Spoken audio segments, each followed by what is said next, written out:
ગઈકાલે જે જમ્મુ કાશ્મીરના પહેલગામમાં આપણા નિર્દોષ પ્રવાસીઓ કે જેઓ પરિવાર સાથે ફરવા ગયા હતા તેમના ઉપર તેમની ધર્મ પૂછીને અને જે હુમલો કરવામાં આવ્યો છે,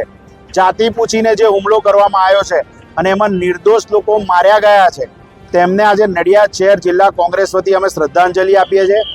જે લોકો ઈજાગ્રસ્ત થયા છે તેઓ જલ્દી સ્વસ્થ થઈ જાય. આજ રોજ આપના માધ્યમથી સરકારને અમે કહેવા માંગીએ છીએ